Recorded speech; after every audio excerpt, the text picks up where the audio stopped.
Cassie Monroe took the 20-second photograph at 6:22 in the morning, the same way she had taken the previous 21 quickly and without finishing the thought about whether she should. She was standing at the south window of Millie's Diner coffee pot in one hand, phone in the other, the morning light still low and oblique across the Arizona desert outside. The black SUV was in the gravel strip by the south fence, exactly where it had been every weekday morning for the past 3 weeks. Small crack in the lower right corner of the windshield. Tinted glass, no markings, engine off. She took the photograph. She looked at it for 2 seconds. She put her phone back in her apron pocket and went to start the coffee. The diner was called Millie's after the woman who had opened it in 1987 and who still came in on Saturday mornings to do the books. It sat back from Route 9 behind a gravel lot and a hand-painted sign that had needed a fresh coat of paint for 3 years. The neon M in the sign had flickered out the previous winter and nobody had gotten around to fixing it. The parking lot had 2 potholes that swallowed tires if you came in at the wrong angle, and the front door had a bell that rang whether you pushed it or pulled it, which confused first-timers every single time. The booths along the window had cracked vinyl seats patched with electrical tape. The coffee was strong enough to strip paint. But it was open at 5:30 in the morning, which made it the most important building in a 20-mile radius for the people who needed to be somewhere before the sun was fully up. Truckers knew it. Construction crews knew it. The night shift nurses from Mercy Regional knew it. And for the past year, the members of the Steel Wolves Motorcycle Club, who lived on the south side of Tucson, had known it too because the coffee was good, and the woman behind the counter never made them feel like they needed to apologize for what they looked like. That woman was Cassie Monroe. She arrived every day at 6:15, parked her 10-year-old Honda Civic in the same spot near the dumpsters, came through the back door with her hair already pulled back and her apron already tied, and had the first section of tables wiped down before the cook Billy Rourke had finished his first cup of coffee. She was 26 years old, and she moved through the diner the way water moves through a familiar channel, efficient and quiet and without wasted effort. She was beautiful in the way that women who do not spend much time thinking about being beautiful often are. High cheekbones, dark auburn hair that caught the light when she leaned over a table, brown eyes that were steady and observant and missed very little. She was slender in the way that comes from years of being on your feet for 8 hours at a stretch, carrying plates and coffee pots, in the particular weight of a job that asks you to be pleasant no matter what kind of morning you are personally having. The thing about Cassie that most customers figured out within their first 2 visits was that she was deaf. Not completely. The doctors had a precise term for it, moderate to severe bilateral sensorineural hearing loss, which meant that without her hearing aids, she could catch the low rumble of a diesel engine outside or the vibration of a heavy plate set down hard on a table, but she could not make out words, could not follow a conversation, could not hear the bell above the front door ring. With her hearing aids and things improved considerably in quiet spaces. But the diner was rarely quiet, and so Cassie had built her working life around what she could see rather than what she could hear. She was very good at reading lips. She had been since childhood, when she had quickly understood that the world was not going to slow down for her and that her options were to fall behind or to adapt. She carried a small notepad in the front pocket of her apron and a pen clipped to the side, and when a new customer came in who did not know her yet, she would place the notepad on the table beside their menu and tap it once, and most people understood immediately.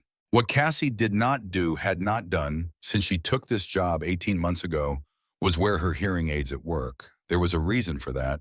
The reason had a name. His name was Gary Phelps, and he had been the manager of Millie's for 11 years before the owner had finally let him go 7 months ago, for reasons that had nothing to do with Cassie, but which Cassie had nonetheless found deeply satisfying. Gary Phelps had told Cassie during her first week on the job that she should not wear her hearing aids on the floor. He had said it in that particular tone that men who have small amounts of power often use carefully pleasant, on the surface, something harder underneath. He had said that customers found it unsettling knowing their server could not hear them properly. He had said this as if he were doing her a favor. Cassie had been 24 years old, and she had needed the job, and so she had said nothing. She had taken off her hearing aids each morning before she came through the back door and tucked them into a small case in her purse and worked her shifts in the half-silence that had been her world since birth. Gary Phelps was gone now, 7 months gone, and Cassie still left her hearing aids in the case every morning. Not because anyone had told her to. She left them there because somewhere in those 18 months, the habit had calcified into something she did not examine too closely, a kind of armor whose original purpose she had almost forgotten, the way you keep checking a pocket for keys you no longer carry. She thought about this sometimes without urgency, with the patient self-awareness of a person who has had a lot of practice sitting with uncomfortable truths. She thought, I should put them back in. She thought tomorrow. She thought this most mornings, and then the morning happened around her, and tomorrow became today, and the hearing aids stayed in the case. The thing she had not told anyone about the black SUV was not just the car itself. A vehicle parking in the same spot every morning was unusual, but not necessarily alarming. What had moved it from unusual to something she had no good word for yet was what had happened on day 13. She had been clearing booth 4, the one closest to the south window. A man had been sitting there for 40 minutes. He had ordered coffee and paoi, which was an unusual breakfast order, but not unheard of. He had been looking at his phone. When she approached the table to clear it, he was gone. He had left exact change, which told her he had calculated the total in advance, which meant he had been planning to leave quickly. What she noticed when she reached across the table was that his phone had left a faint heat smear on the vinyl, the kind a phone makes when it has been sitting with something running on it, something like a camera application. And when she straightened up and turned back toward the counter, she caught through the window the brake lights of the black SUV pulling out of the gravel strip onto the service road. She had stood very still for approximately 3 seconds. That night, she had gone through her camera roll and found that morning's photograph and zoomed in on the SUV as far as the image would allow. She had written down 3 letters of the license plate on a piece of paper and put it in the drawer under the silverware tray. Then she had made herself tea and watched television for an hour without retaining a single thing she had seen. On day 14, she had moved the folder of photographs to a cloud backup. The man had come back, not every day, on day 16 and then day 18 and then day 20. Always the same booth, always coffee and something small, always the phone face down on the table at the same slight angle toward wherever Cassie was standing. He was in his early 40s, clean haircut recently done, clothes chosen to be unnoticeable. A leather jacket that cost more than his other clothing suggested it should. A watch that was also more expensive than the rest of him. On day 18, he had looked directly at her, not the casual glance of a customer checking for a refill. He had looked at her the way a person looks at something they have been studying from a distance and are now seeing up close for the first time. She had gone to the bathroom and stood at the sink with the water running and told herself to stop building the story. She had a job. She had tables. She was going to stop letting her imagination construct monsters out of coincidences. She had gone back out. She had done her job. And she had noted, without being able to explain why, she was not surprised that his phone had been running the front-facing camera again. 3 nights ago, she had taken her hearing aids out of their case and put them in and sat in her apartment and listened to her refrigerator hum in the traffic 3 floors below, and the particular quality that the world takes on when you can hear it properly. And she had decided 2 things. First, she was not being paranoid. Second, she was going to tell someone today. This morning, the 22nd morning, she took the photograph and she put her phone in her apron pocket and she went to fill the sugar caddies and she waited. The bell above the front door rang at 7:04 and Cassie felt the change in air pressure that she always felt when the door opened and she turned and saw the steel wolves come in. There were 5 of them. She knew their faces the way she knew all the regulars by sight and careful observation. The one she knew best was the one who came in first and always took the same booth forth from the door on the left back against the wall facing the room. Rex Callahan, 54 years old and built like something constructed rather than born broad through the shoulders and deep through the chest, with hands that had done hard labor for decades, and a face that had seen weather and time and a number of things harder than either. Gray threading through his dark hair, a beard kept short and neat. His leather-cut the black vest with the steel wolves patch on the back was worn at the shoulders in the way of something used rather than displayed. He ordered the same thing every time: 2 eggs over easy whole wheat toast, black coffee, side of sausage. He tipped well. He never complained. When she brought his order, he always looked up and nodded once, a complete and genuine acknowledgement that was rarer in this job than it should have been. She liked him. She did not know him, But she had been watching people for 26 years because watching was her primary way of knowing them, and what she had observed about Rex Callahan was that he was a man who held the room in his peripheral vision without appearing to who sat with a stillness that was not passivity, but readiness underneath the quiet. She had recognized that quality because she carried something like it herself. She went to take their order. She knew two of the others by name from past notes: Tank, a large man with a shaved head, who had written his name with an arrow pointing at himself, and found this very funny, and Lockjaw, a quieter man with a long scar along his jaw, who clearly preferred that name to whatever his driver's license said. The other two she knew by face only. She took the order. Rex looked up and nodded. Standard. She went back to the coffee station. The man in the corner booth arrived at 7-Eleven. She saw him from across the room before he sat down. Same jacket, same haircut. He went to the corner booth without looking at the menu board, which meant he already knew what he wanted, which meant this was not a place he came to decide what to eat. He sat. He placed his phone face down on the table. He looked at the room once with the flat catalog-taking gaze she had been watching for 12 days now. The gaze she had no good word for, except wrong. She stood at the coffee station and she breathed. Then she picked up Rex's plate and she walked across the room and she set it down in front of him. And when he looked up, she did the thing she had decided to do. She set his plate down. She took her notepad out. She wrote without hesitation and tore the page and slid it under the rim of his plate in one motion, smooth and fast, the way you slide a note under a door. Then she turned and walked back to the counter. She did not look back. She poured coffee for the trucker in booth 1 and topped off the mug for the woman by the window with the paperback novel, and she kept her face the same as it always was, steady and ready, while everything inside her was very still, in the way that things go still right before they move. The note said, "Corner booth, man with the jacket. He has been photographing me for 3 weeks. I think he has been in my apartment. I have 22 photographs of his car. Please do not look at him. Please do not look at me." Rex found it when he reached for his coffee cup. He did not react. He picked up his cup, took a sip, set it down, and in the same motion of settling back, unfolded the paper in his lap below the table edge. He read it twice. He folded it and put it in his vest pocket. He picked up his fork and took a bite of eggs. He looked at Tank across the table and said something low and brief. Tank stopped mid-sentence about whatever he had been saying and nodded once and went back to his coffee. Lockjaw, who had been watching Rex's face for the previous 4 seconds, put his own fork down slowly and looked at the wall. The Steel Wolves table went quiet in a way that was entirely different from its previous noise. It was the quiet of people who had shifted into a different mode without anyone making an announcement about it.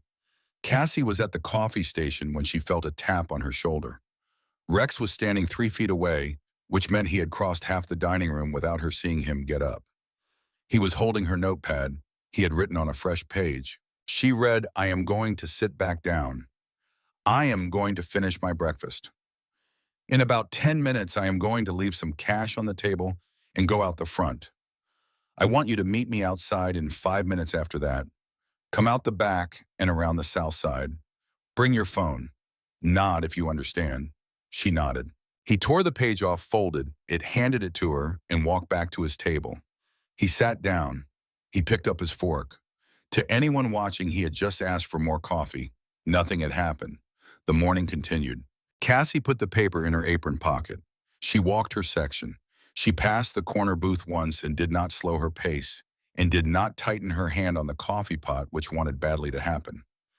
The man was looking at his phone. Front-facing camera running, she was certain of it now. Rex left at 7:42. He put cash on the table without waiting for the check, which he always did. He pushed back his chair and stood and stretched his back and walked to the front door and went out, and the bell rang, and he was gone. Cassie went to the back at 7:47. She told Billy she needed 2 minutes. He nodded.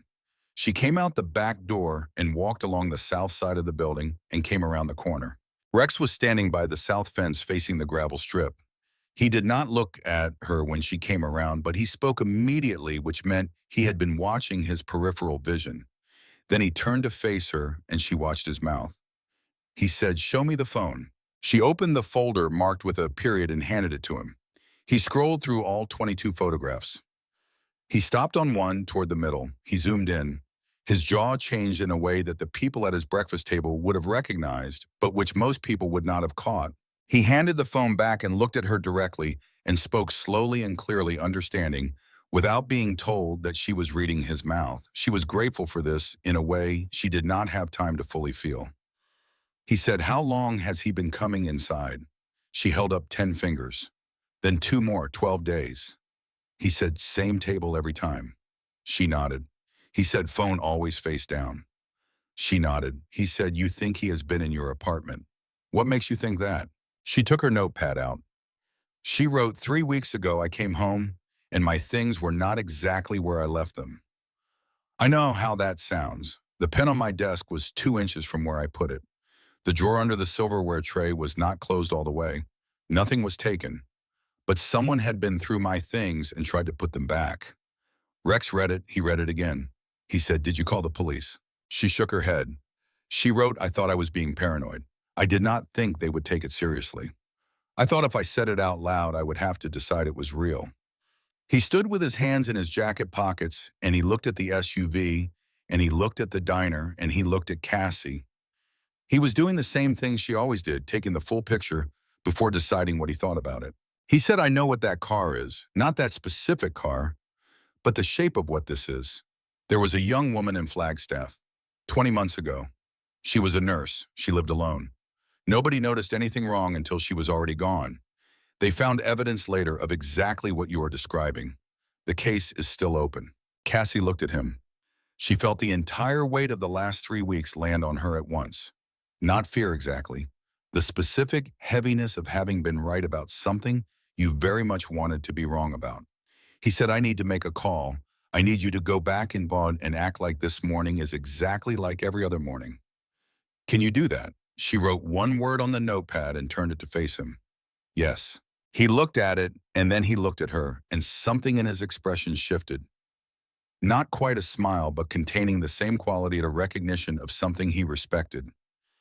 He said, "Go. I will be back inside in 2 minutes." She went back around the building, came in through the back, picked up 2 plates from the window, and carried them out, and did her job with her face exactly as it always was, absorbing everything and returning nothing. The man in the corner booth was still there, phone face down at the same slight angle. Cassie walked past his table on the way to the counter, and she was close enough to catch the reflection in the napkin holder, just a half-second glimpse. The front-facing camera was running. She got to the counter. She put her hand flat on the surface and pressed down once hard and then let go. She breathed. Rex came back in through the front door at 7:53.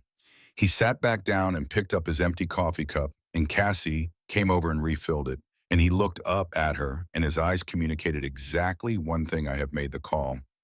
Help is coming. Hold steady." She walked back to the counter. Behind her in the corner booth, the man ordered another cup of coffee. The bell above the front door rang at 8:01, and two more steel wolves came through, one she did not recognize from the regular mornings. They went to the big table and sat down, and one of them caught her eye as he passed and nodded with the deliberate seriousness of someone who knew exactly why he was there. She nodded back. She picked up the coffee pot. She walked her section. Outside the window, the morning was fully bright now. The sky all the way orange above the desert, the heat already beginning to work its way up from the asphalt. Inside Millie's diner, something had changed. The room felt different in the particular way a room feels when the people in it have quietly, without announcement, decided to stand between something and someone who deserves to be stood for. The two new steel wolves settled into the big table like they had been sitting there for years. Cassie brought them menus. One of them, a compact man in his mid-40s with a graying beard and careful eyes, wrote on her notepad, without being asked, which meant Rex had told them about her. The note said, "Order whatever is good here."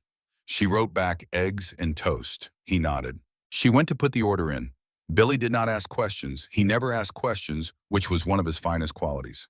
The man in the corner booth ordered his second coffee at 8:09. Cassie brought it. She watched from behind the counter as he wrapped both hands around the mug and looked at the parking lot and then looked back at the room. And in that brief arc of his gaze, she caught something she had not seen clearly in the previous 12 days. His eyes were not patient. Underneath the practiced flatness, there was a calculating quality, the look of a person running numbers, arriving at a decision. She went to booth 4 and wiped a table that did not need wiping, which put her close enough to watch his hands. His right thumb was moving across the phone screen in the rhythm of someone composing a text message. Fast and certain.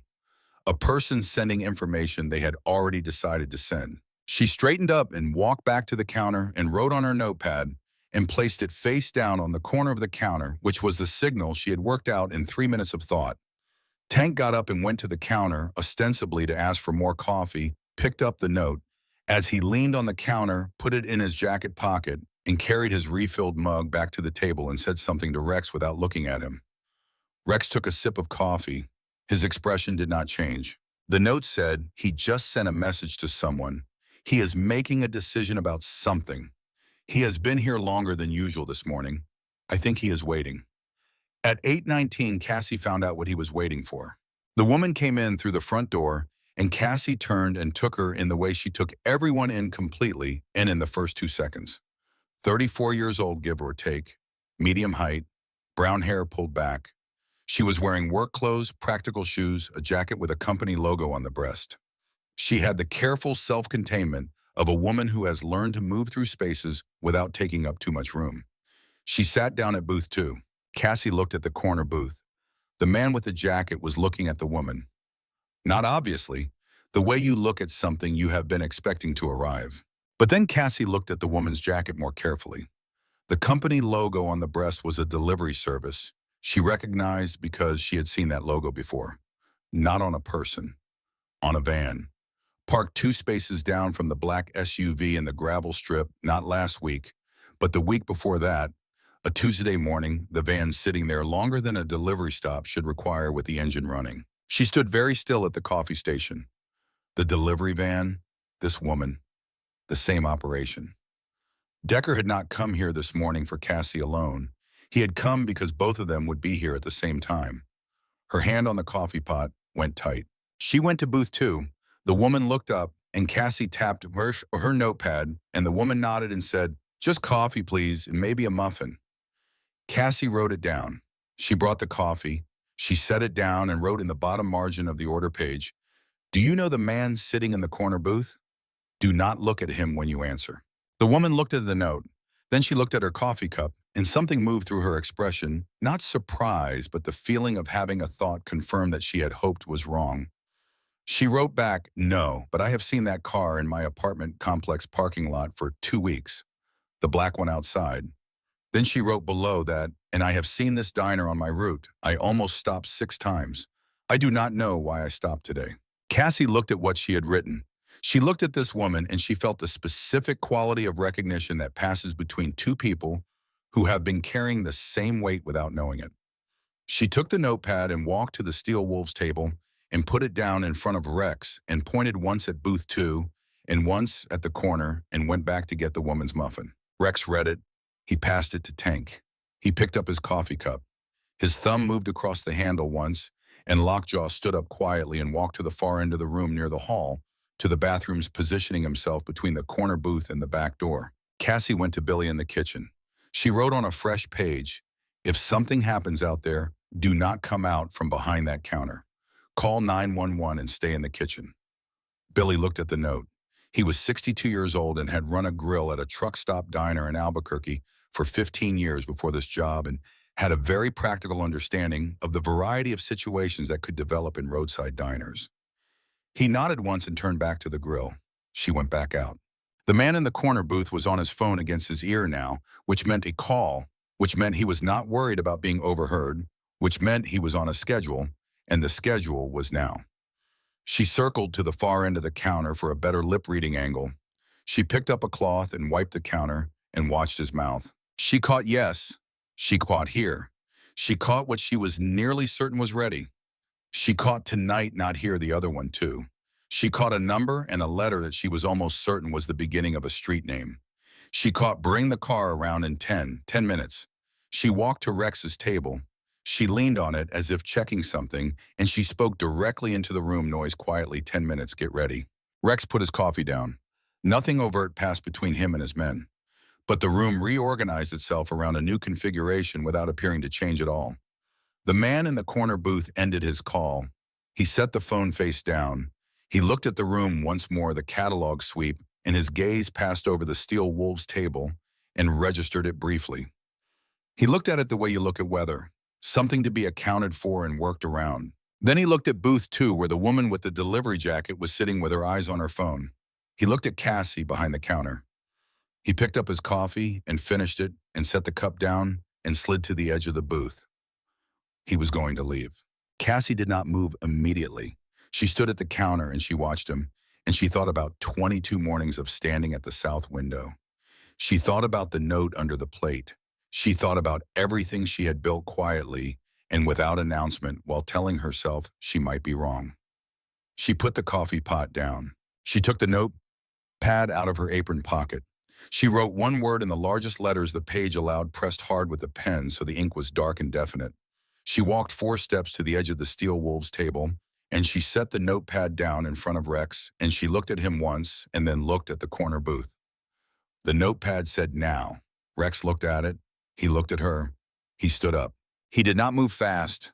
He did not do anything that would draw the wrong kind of attention. He walked across the room with the full particular weight of his presence, and he arrived at the end of the corner booth before the man in the jacket had finished standing up. The man looked up. Rex did not speak immediately.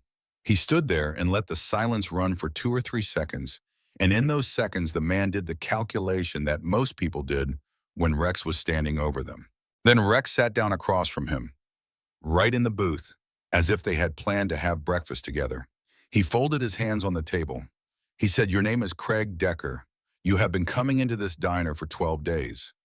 Before that, you sat in a car in this parking lot for 10 days watching the morning shift. Before that, you were in this woman's apartment." Decker said something, a denial from the shape of it. Rex said, "I know what the car outside is. I know what the phone on the table is for. I know about the woman in Flagstaff 20 months ago." That landed. Cassie could see it land from across the room. Decker's shoulders changed. Something in his jaw changed. Rex said, "Show me your phone." Decker looked at Rex for a long moment, and then he looked at the room and he made his own calculation, and he picked up the phone and held it across the table. Rex took it. He scrolled. His face did not change, but his hands changed, the tightening of a man holding something that confirms what he feared most. He stood. He kept the phone. He walked back toward the counter, and as he passed Cassie, he stopped and held the phone so she could see the screen. It was a messaging application. The thread at the top was labeled with a name she did not know. Below it was a list of other threads. She scrolled. She stopped counting at 11 because Rex put his hand over the screen, gently redirecting, and he looked at her and spoke slowly and clearly. He said, "You are not the only one on this list. 11 threads, 11 women in the area. Watched, routines documented, living situations confirmed. You are number 3. The woman in booth 2 is number 7. Cassie looked at the phone. She took out her notepad. She wrote the Flagstaff woman. Is she on this list? Rex looked at the notepad. He looked at the phone. He scrolled. He looked up at her. He shook his head, and she understood what that meant. The Flagstaff woman was not on this list because she had already been taken from the list in the worst way. Cassie put her notepad back in her apron pocket. She looked at the corner booth where Craig Decker was sitting with his hands flat on the table. She walked to booth 2. The woman with the delivery jacket looked up. Cassie sat down across from her, something she had never done with a customer in 18 months, and she put her notepad on the table and she wrote, "My name is Cassie Monroe. I have been watching that man for 3 weeks. You have been watching the black car for 2 weeks. I think we have been watching the same thing. I need you to stay here for a while. Will you do that?" The woman read it. Her brown eyes were steady in the way that comes not from an absence of fear, but from a very long practice of functioning through it. She wrote back, "My name is Linda Briggs. I have been scared for 2 weeks and I did not tell anyone because I did not think anyone would listen. I will stay." Cassie squeezed her hand once and stood up and went back to work. The next 40 minutes were the longest of her working life. She poured coffee, she cleared plates, she brought checks. She moved through the diner with the same efficiency she always had, while under the surface she was aware of every person in that room, with the focused attention of someone who has learned that the eyes and the body tell you most of what you need to know. Rex was at the table with Decker's phone. Tank had moved closer to the front door. Lockjaw was still near the bathrooms. The two newer members were at the far table facing the room. At 8:54, Rex came to the counter. He wrote on her notepad, "I have read enough of this phone to know what this is. This is not one person. There are other people connected to these threads, contacts. He reports to contacts who receive the documentation he has been collecting. I have called a federal contact I trust, not the local sheriff, someone from Phoenix. 2 hours, maybe less. I need you to keep this room stable until they arrive." She wrote back, "I can do that." He wrote, "I know you can. I have been watching you run this room for a year. You are the most capable person in it." She looked at what he had written. She was not accustomed to being told this kind of thing. She put it in a careful internal place and went back to work. She wrote, "There is something I have not told you yet. When I arrived this morning, noticed my car had been moved and 3 feet back from where I parked it yesterday. I always park in the same position, and I keep printouts of the photographs in the glove box. I printed them at the library on Tuesday. I think they found them." Rex read it. He wrote, "They know you noticed. This morning may have been accelerated because of what they found in your car. They moved up the timeline." She read this. The cold, clean quality of being right about something settled into her. The stone that had been in her throat for 3 weeks was not a stone anymore, but a fact which was in its own way a relief even when the fact was frightening. At 9:17, the front door opened and a man she had never seen came in. Tall, good leather jacket fitted correctly across the shoulders, perhaps 40. He walked to the counter and sat on a stool and looked at the menu. He looked at the room once in the same way Decker looked at rooms. She looked at Tank. Tank had already seen him. Rex had already seen him. The new man looked up from the menu and took the full measure of the room in 2 seconds. The 7 men in leather cuts placed at positions covering every exit, the woman behind the counter who had not stopped looking at him since he walked in, and Craig Decker in the corner booth, sitting with his hands flat on the table and his phone missing. He stood up from the stool. He did not reach into his jacket. He was smart enough to know that reaching into his jacket was not an option. He looked at Rex and looked at the corner booth and looked at the door. Rex said something to him, clearly facing him directly. Cassie watched Rex's mouth from across the room. He said, "The only thing that ends here today is what you have been doing to these women." The man looked at Rex for a long time. Then he sat back down on the stool and put both hands on the counter where they could be seen. Lockjaw moved from the hall to a position 2 stools away and picked up an abandoned newspaper and appeared to read it. Cassie walked to the new man's end of the counter. She stood across from him and put her notepad on the surface. He looked at it. He looked at her. He picked up her pen. He wrote, "Where's the phone?" She wrote, "I am a waitress. I refill coffee and I clear tables." He wrote, "You are making a significant mistake." She wrote, "I have made bigger ones." He looked at what she had written. His jaw moved once. He wrote, "Call your people off and let us leave. And this ends here. The girl keeps her job. Nobody bothers her again. We are done with this location." She took the notepad and walked to Rex and set it on the table and walked back to the coffee station. Rex read it. He leaned back in his chair and looked at the ceiling for exactly 1 second in the way a man looks at something only he can see. Then he looked at the man at the counter and spoke clearly. Cassie watched Rex's mouth. He said, "The only thing that ends here today is what you have been doing to these women." The man at the counter looked at his hands. He looked at the door and at Lockjaw beside him and at Tank near the front. He did not move. Then Billy's kitchen door swung open. Not Billy. Tank was at the door. He had heard something or felt something through the wall between rooms that comes from experience, and he pushed the door and stepped inside. What he saw was a man Cassie had never seen standing behind Billy with one hand on Billy's shoulder. The third person from Decker's group, who had not come in through the front door, and whose arrival through the back, none of them had tracked in the controlled management of the room.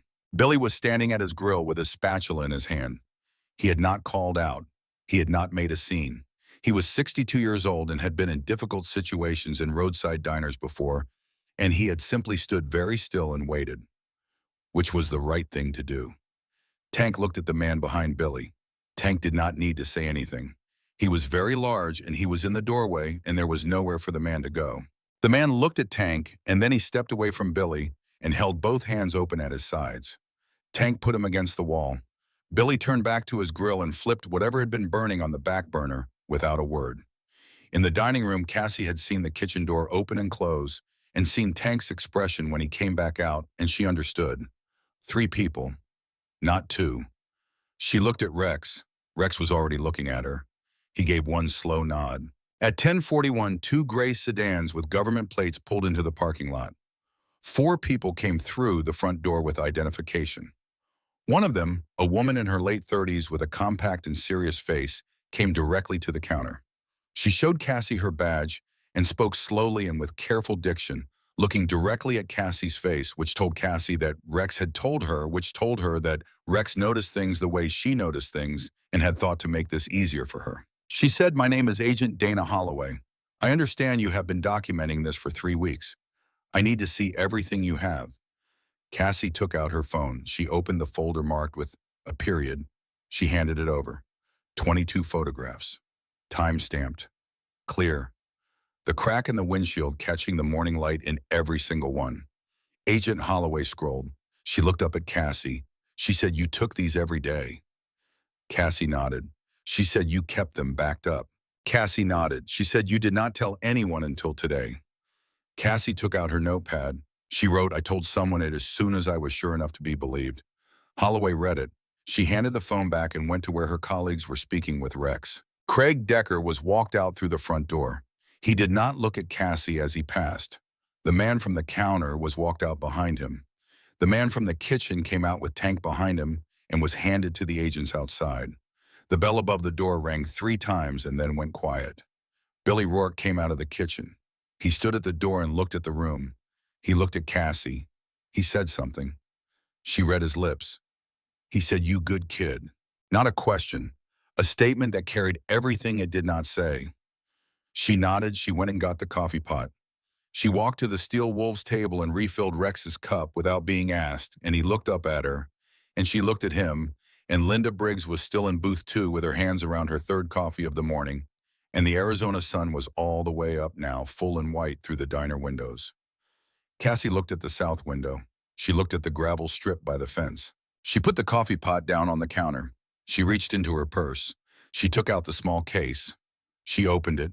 She took out the hearing aids, and she put them in right side first, then left the way she had done 10,000 times in the privacy of her own apartment, but not once in this building in 18 months. The room came alive around her, not overwhelmingly, alive in the way that rooms are alive when you can hear them. The low murmur of Agent Holloway's conversation with Rex, the sound of coffee being poured, a chair scraping on linoleum, Billy's grill behind the kitchen door, the distant white noise of the highway outside, the desert wind moving through the gravel in the lot. She stood at the counter and she heard the world. Linda Briggs looked over from booth 2.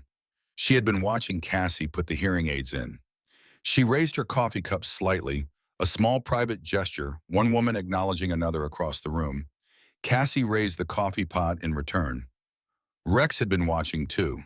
He said something. She walked over and stood where she could read his lips in the morning light. He said, "I have been coming to this diner for a year, and I never knew your name." She said, "Cassie Monroe." He said, "Rex Callahan." She said, "I know." He said, "I know you know." She went back to work. Outside in the gravel strip, the SUV sat with its dark windows and cracked windshield, and in approximately 3 hours, it would be loaded onto a flatbed and taken to a federal lot in Phoenix, where its contents would become evidence in a case that Agent Holloway had been building for 14 months, and that Craig Decker's phone would now accelerate considerably. Cassie did not know about the contents of the SUV yet. She found out later. She found out a number of things later that she had not known during the long hours of that morning. She found out that in the driver's side sun visor, there was a folded piece of paper with 12 names on it. 12 women in 3 Arizona counties' routines, documented living situations, confirmed each one selected according to criteria the operation had refined over 4 years of doing this in other states. She found out that the criteria included women living alone, women with limited social connections, women with communication barriers that the people who built these lists had identified as an additional layer of vulnerability. They had looked at Cassie Monroe and seen isolation. They had not understood that 26 years of learning to read a room, to read a face, to notice what others missed, because they were too busy listening, had made her something quite different from what they assumed. They had looked at the hearing aids in the case in her purse and seen weakness. They had miscounted. The federal agents were in the diner until nearly 1 in the afternoon. They were thorough and quiet about it, in the way of people who have been building something for a long time and are finally holding the piece that makes the rest fit. Agent Holloway took Cassie's statement at the corner booth, the same booth where Craig Decker had sat for 12 mornings, which Cassie noted with a private and uncomplicated satisfaction. She sat where he had sat, and she told Holloway everything she remembered from the first morning. She noticed the windshield crack, catching the light to the moment she had slid the note under Rex's plate, and Holloway wrote it all down and asked clean, precise questions, and did not once use the overly patient tone of someone compensating for something. Linda Briggs gave her statement at booth 2. She was there 40 minutes. When she came out, she looked tired in the way that people look tired when they have finally put something down that they have been carrying too long. She came to the counter afterward. Cassie was wiping down the coffee station. Linda sat on a stool and spoke clearly, facing her. She said, "I have driven past this diner 6 times in the last 2 weeks. I kept thinking about stopping. I did not stop because I told myself I was making it up." Cassie wrote on her notepad, "I took photographs for 3 weeks before I told anyone." Linda read it. She said, "How did you finally decide?" Cassie thought for a moment. She wrote, "I put my hearing aids in and sat in my apartment and listened to my refrigerator run, and I decided I was done making myself smaller than the problem." Linda looked at that for a long time. She said, "I am going to write that down somewhere." Billy Rourke had not left the kitchen except to give his brief statement, which he delivered with the economy of a man who considers unnecessary words a form of waste. He came back to the grill afterward and made lunch for everyone still in the building, agents included, without being asked and without explanation. When Holloway's colleague came to the window to pick up his plate, he said something that made Billy nod once in the way that communicated he had heard the compliment and was done with it. Rex sat at the Steel Wolves table through all of it. He spoke with Agent Holloway for nearly 30 minutes at a table near the back. And when Holloway stood up, she shook his hand with the particular grip of someone acknowledging a debt and not being awkward about it. At 12:47, the flatbed came for the SUV. 2 men in latex gloves went over the vehicle before loading it, and at one point one of them opened the driver's side visor and removed something and put it in an evidence bag and held it up so the other could see. They looked at it and then looked at the diner and then went back to work. The first Saturday after it happened, Cassie arrived at Millie's at 6:15 as usual. Parked in her usual spot, came in through the back. Billy was at the grill. He looked up and nodded. She nodded back.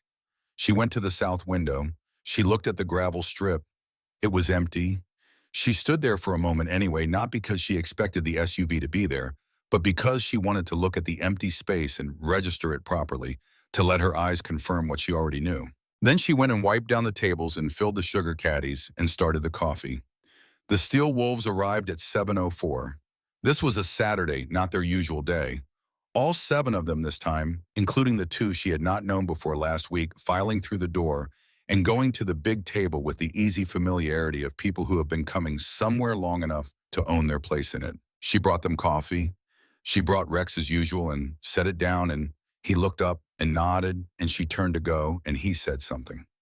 She turned back and moved to where she could read his lips. He said, "How are you doing?" Not as a question that expects fine as an answer, as an actual question. She wrote on her notepad, "I slept 4 hours the first 2 nights. Then I slept 8 hours straight on the 3rd night and woke up and made coffee and sat on my balcony and watched the sun come up over the desert and felt something I did not have a word for yet." He read it. He looked up. She wrote, "I think the word was relief, but it was bigger than that word usually is." He nodded. He looked at his plate. He looked back at her. He said, "That feeling has a weight to it, when something you have been bracing against for a long time finally stops coming." She wrote, "Yes, exactly that." He picked up his fork. She went back to work. The Saturday after that, they came again. And the Saturday after that. She did not ask why they had shifted their schedule to include Saturdays. She understood it the same way she understood most things, by observing what was true rather than requiring it to be explained. She added it to the furniture of her mornings and moved on. 3 weeks after the morning with the agents, Agent Holloway called. Craig Decker and the man from the counter, whose name was Paul Roth, had both been formally charged. The nature of the operation, the documentation, the connection to the Flagstaff case had expanded the scope considerably. There were people in 2 other states connected to the same network. It was going to take time. It was going to be thorough. Holloway said, "Your documentation was foundational to moving this forward. The timestamps, the consistency of the photographs, the lip-reading account of the conversation you provided. You gave us a record we could not have built from the outside. I want you to know that." Cassie called Linda Briggs that same evening. They had texted a few times since the day of a link from Linda to a legal resource, a message from Cassie 3 days later saying she had looked into it and thank you. This was the first call. Linda said, "I keep thinking about what you wrote that day, about being done making yourself smaller than the problem. I wrote it on a piece of paper and taped it to my dashboard." Cassie said, "I have a good view of my parking lot from the balcony. I have been standing out there in the mornings with my coffee. I did not used to do that. I stayed inside. I told myself it was because of the heat." Linda said, "Was it the heat?" Cassie said no. She started standing on the balcony with her coffee every morning after that. The morning the story arrived at its real ending was a Saturday 6 weeks after everything happened. Cassie was on her 3rd hour of the morning shift, the breakfast rush winding down to its familiar late morning quiet. The Steel Wolves were at their table. Rex was on his second coffee. She was behind the counter refilling cream pitchers when she heard through her hearing aids motorcycles in the parking lot. More than usual, she looked through the front window. She counted quickly. 43 bikes. Some she recognized as Steel Wolves. Others she did not. Different cuts, different clubs, bikes from what appeared to be several different organizations. Men were getting off the bikes in the unhurried way of people who have ridden a long way and are in no rush. They were not loud. They were not performing anything. They were just there. Rex was already looking at the window. He had his coffee cup in his hand. When Cassie caught his eye, he lifted the cup slightly. She went and got her notepad. She wrote, "What is this?" He read it. He wrote back, "Word travels in small communities. People heard what happened here. Some of them knew the woman in Flagstaff or knew someone who did. Some of them just heard the shape of it." She read this. She looked at the parking lot. He wrote, "Nobody is going to make a speech. Nobody is going to make it into anything it does not need to be. They just wanted to be here on a Saturday morning. Is that all right?" She looked at the notepad for a moment. Then she wrote, "I am going to need more coffee cups."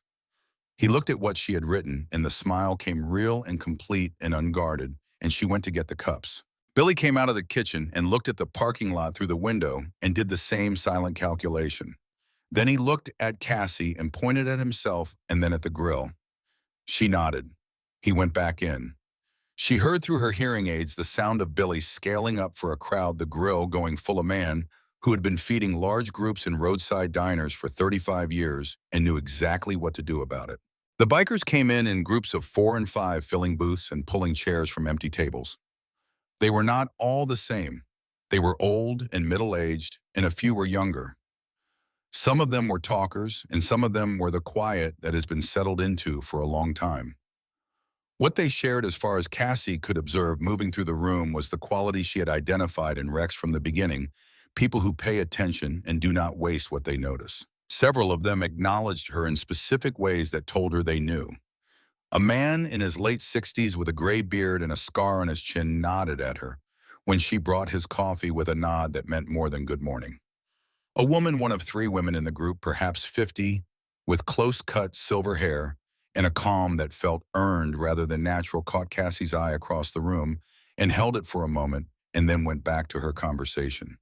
An older man near the back, who looked to be in his mid-70s and wore his cut with the ease of a garment that had been part of him for decades, watched Cassie work and then said something to the man beside him. And whatever he said made that man look at Cassie with the expression of someone having something confirmed they wanted to be true.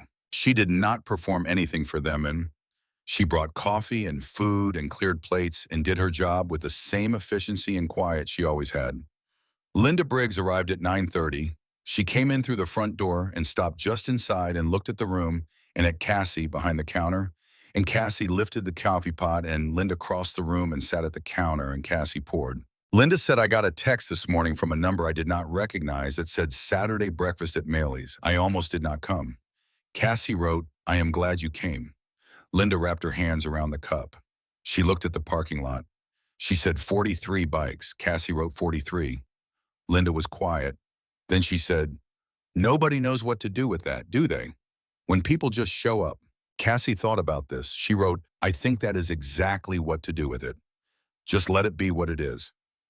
Near the end of the morning, when the crowd had thinned to the last quarter and the coffee had been refilled more times than she had counted, and Billy had solved the problem of running out of everything with the calm ingenuity of a man who has solved similar problems many times, Rex came to the counter. He sat on a stool. He had his coffee cup. He was the last steel wolf remaining. He did not write anything on the notepad. He sat with his coffee and looked at the room, the way he always looked at rooms, and she stood on the other side of the counter with her own cup, and they were quiet together, in the comfortable way of people who do not need to fill the space between them. After a while, he spoke. She was close enough, and the room was quiet enough that she caught most of it. He said, I have a daughter. Her name is Grace. She is 31 years old. I have not spoken to her in 12 years. Cassie held her cup. She waited. He said it was not one thing. It was many things over a long time. The version of a father I was during those years. There was a specific day. She said something and I said something back, and she walked out of that conversation and kept walking. I have her phone number. I have not called it. Cassie wrote, why not? He read the notepad. He looked at his coffee cup. He said, because I do not know who answers that call. I know who I was when she left. I do not know if the person I am now is enough to be worth her answering. Cassie looked at this man who had sat down across from a stranger in a diner booth and acted on a note without hesitation, who had held a room together for 2 hours on the strength of his stillness alone, who had written on her notepad, I know you can, and meant it so completely that she had not doubted it for a second. She wrote, you sat down in that booth because someone did something like it for you once, a long time ago. He looked at the notepad. She wrote, I think your daughter has a number in her phone too. I think she has thought about calling it more than once. I think the question is not whether you are enough. I think the question is whether you are going to let 12 more years become 13. Rex read what she had written. He read it again. He set his coffee cup down. He looked at the notepad for a long time. He took out his phone. He held it in his hand. He looked at it for a moment. Then he put it back in his pocket. He said, not today. She nodded. He said, but maybe Saturday. She wrote, I will have coffee ready. He looked at what she had written, and the smile came back the same real and unguarded one. And he finished his coffee and put money on the counter and stood and pushed his stool in and nodded once. She nodded back. He walked to the door. He pushed it open. The bell rang. She stood at the counter and she listened to his bike start up in the parking lot. She had learned its sound by now lower than the others, steadier, the sound of something maintained with care for a long time. She listened to it move out of the lot and onto Route 9 and then diminish down the highway until the other road sounds covered it. Then she picked up her cloth and wiped the counter where he had been sitting, clean and thorough the way she wiped everything. Billy came out of his kitchen. He looked at the empty room. He said something. She read his lips. He said, good morning. She said yes. He went back to the kitchen.